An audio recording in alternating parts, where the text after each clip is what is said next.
My name's Edison and I'm in grade 4. When I was more little, I played every game that I could get, and I thought, how do people make this? Hi, my name is Chris and I teach computing. I've been teaching computing for about 13 years. In a regular education system, the amount of computing courses kids can be involved in really does depend on the school.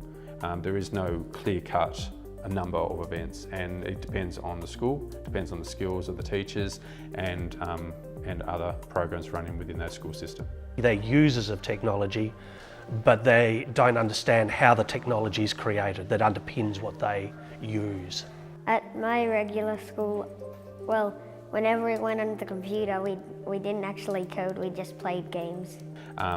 Every subject area is almost trying to get their content across in a very short amount of time, and with the timetable structure, limited time frame, other events, reporting, assessment, it really does make it quite hard for any particular subject area to get a major stakehold. Basically, I wanted to increase coding for kids, and I wanted to get more kids involved and make it real relevant and up to date with the skill sets. The Changemaker program was probably one of the best experiences I've had. Listening to inspirational people, it gave me so many ideas. And when I was sitting there thinking about, okay, this is my issue, and I was told to think, what if you could do anything, what could you do? And we had to write down 100 ideas and write anything, and nothing was stupid, nothing was off the table. And I remember writing down one of them, and I called it out and said, I will set up my own school. If I could do anything, I'd like to set up my own school. People laughed. They thought I was joking. And then when I got back, and after listening about how to start up a company as well with just an interest page, I thought, I'm going to give it a shot. Coder College is a private enterprise which is there to teach kids computer coding skills, not limited to their age or where they go. So we don't stream kids like saying you're in grade 2, so you have to do this. If they've got the skill set, we are happy to teach them up to a grade 10, 12 level. We have 9-year-olds doing coding to a grade 10 level.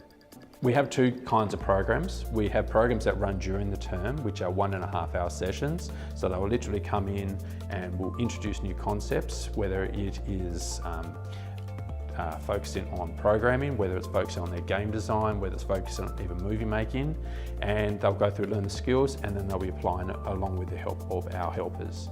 During the school holidays, on the school breaks, we run 2-day sessions. So they come in for 2 days, 9 to 3, and we go through and we teach them skills, they go to the computers, they work on it, and then we come back and we keep teaching the skills. So there's a lot of hands-on. The majority of their time is hands-on the computer, creating stuff of their own passion.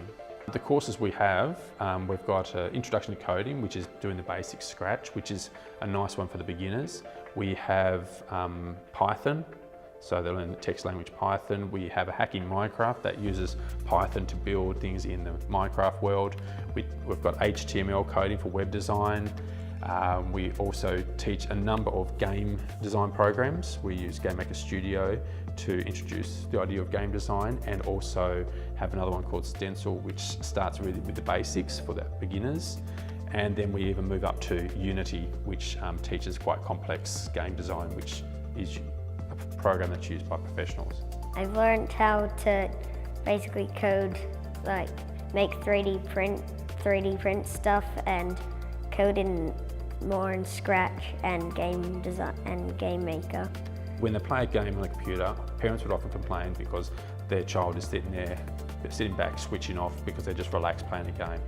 By teaching them to code means if they're actually building a game, they are actually firing, it's their thinking, they've got their creativity, their persistence, all this kind of stuff's in their mind. They're really thinking about what they're doing, and it actually means they're switching on and learning these other skills that can be applied to many different learning areas and jobs in the future.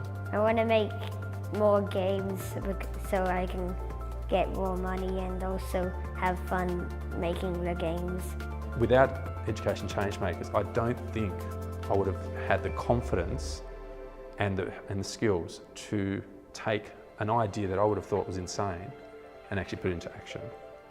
If you're in the Education Changemaker program, don't limit yourself. Think outside the box.